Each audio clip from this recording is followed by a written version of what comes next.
Good morning, and welcome to your morning cereal.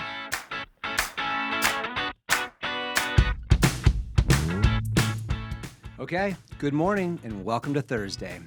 I know I don't need to remind you that it's Valentine's Day Eve, so check your to-do lists, your cards, chocolates, flowers, dinner reservations, jewelry, cars, however you do it, you have less than 24 hours to get it done. And if you're single this Valentine's Day, that's even better because today is National Self-Love Day. So if I were you, I would just take today and tomorrow, along with the rest of the weekend, and make it a 4-day weekend to just really enjoy some me time. But if you are looking for that someone special, you also have less than 24 hours. No pressure, but good news. Today is also National Wingman Day. So call up your goose, and please tell me you all know that's a Top Gun reference. Anyways, call up your goose, find a piano, and sing your little hearts out. Okay, let's go ahead and jump in today's episode with today's quotes. One fun, nostalgic quote, and then a second quote to tease our book review later in the episode. Hopefully, one of these quotes will speak to you today and jumpstart your day in a positive direction. All right, the first quote is from the author of the Peanuts cartoons, Charles Schulz, and he said, "Friendship isn't about who you've known the longest. It's about the friend who comes and stands by your side in bad times," end quote. And these types of friends are hard to make, so hold on to them.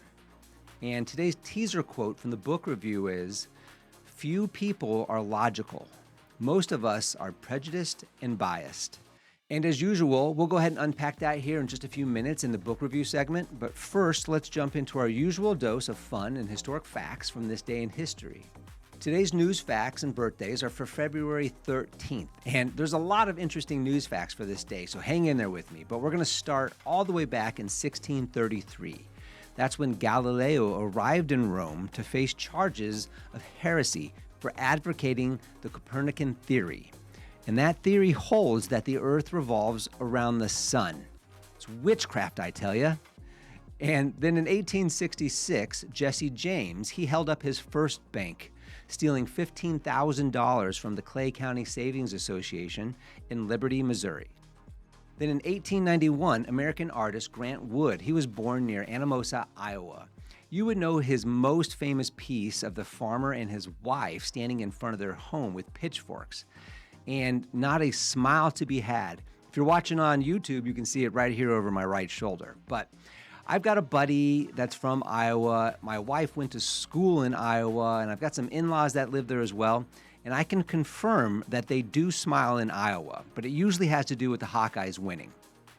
Then in 1945, Allied planes began bombing the German city of Dresden, resulting in a devastating firestorm that destroyed the city. Then in 1960, France detonated its first atomic bomb in the French-Algerian Sahara Desert, becoming the fourth nuclear nation. Then skipping all the way up to 1996, that's when Death Row Records, they released rapper Tupac Shakur's fourth studio album, All Eyes on Me, and it was to be his final release during his lifetime. Then in 1997, the Dow Jones Industrial Average first eclipsed the 7,000 mark. It closed at 7,022. And at the time of this recording, the Dow was at over 44,000. Then in 1998, you might remember the Austrian downhill skier Hermann Maser's crash at the Olympics when he flew 30 feet in the air. Then he smashed through two fences at approximately 80 miles an hour. Luckily, he walked away and he won gold days later. Then in 2000, that's when the last Peanuts comic strip was published in newspapers. It was just hours after the death of the creator, Charles Schulz. Then in 2004, the universe's largest known diamond is discovered. It's called BPM 37093. And it's a white dwarf star about 50 light years from Earth, so not enough time to get it for Valentine's Day. But the star was nicknamed Lucy after the Beatles' song Lucy in the Sky with Diamonds. And there's a lot of science around this, but as a white dwarf star starts to cool, they begin to crystallize, and scientists believe that about 90% of Lucy's mass has crystallized into diamond. That diamond has a radius of 2,500 miles, or 5,000 miles side to side. All right. Well, happy birthday if today is your birthday. You share a birthday with football player Randy Moss. He's 48. British singer Robbie Williams, he's 51, and singer Peter Gabriel, he's 75. And the number one song on this date in 1981 was Celebration by Kool and the Gang. Okay, although I always enjoy and love highlighting the songs from the 80s and 90s, some of them have a very personal story attached to them for me, and this is one of them. I've loved music from a very young age, and my mom made me my very first mixtape when I was 3 or 4 years old. And that tape only had 2 songs on it. There was one on each side to make it easier for me to work the tape. And one of those songs was Celebration by Kool and the Gang. So this song goes back to my very first memories, and I still have the tape. It was also the song to open up the dancing at my wife and I's wedding reception. So this is a special song with happy memories for me. And in 2016, the song Celebration was inducted into the Grammy Hall of Fame. Well, the number one movie on this date back in 1993 was Groundhog Day.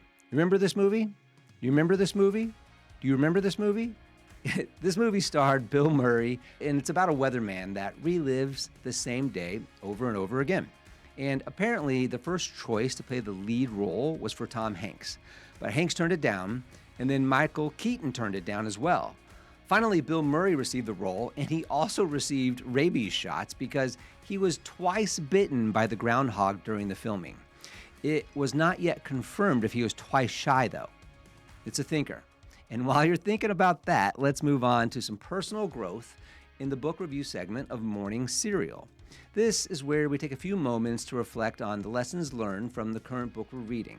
And currently, we're reading through Dale Carnegie's How to Win Friends and Influence People.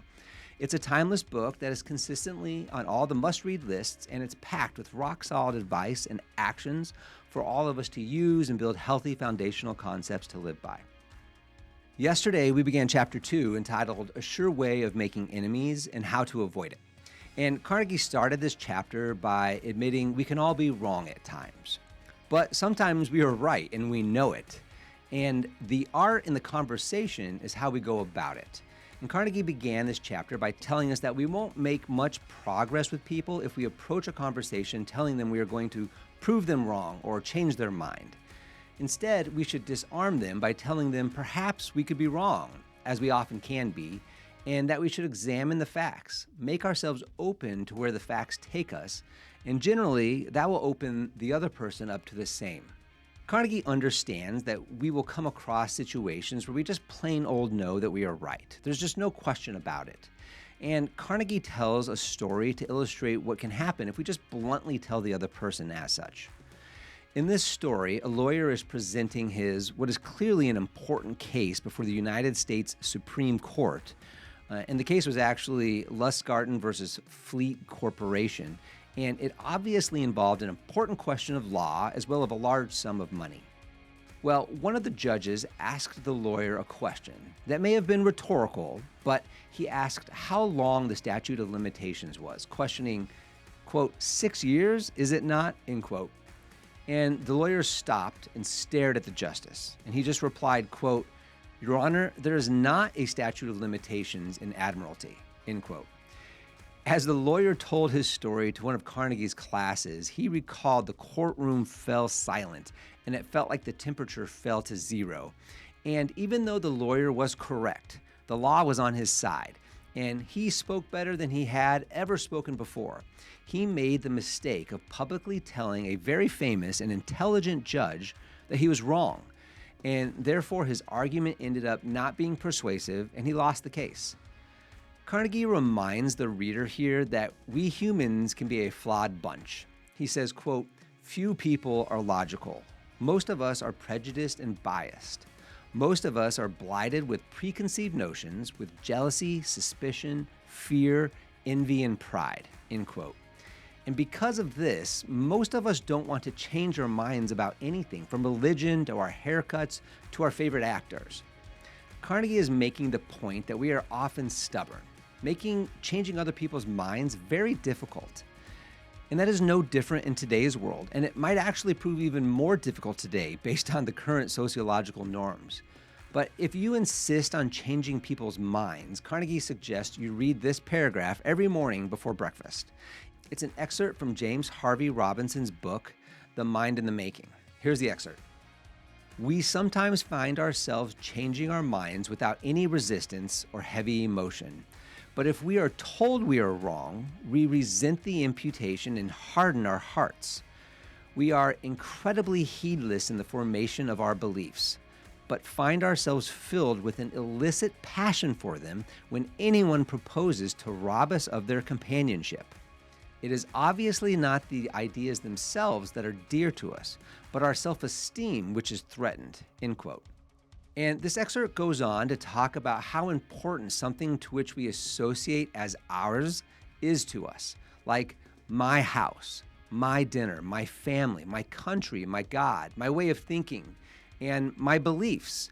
And Robinson says that if anyone so much as questions something that we hold so dear, that we, quote, seek every manner of excuse for clinging to it, and that our so-called reasoning consists of finding arguments for going on believing as we already do, end quote. Carnegie immediately follows this with another passage from psychologist Carl Rogers' book on becoming a person, quoting, I have found it of enormous value when I can permit myself to understand the other person, end quote. Rogers asks the question, quote, is it necessary to permit oneself to understand another? I think it is.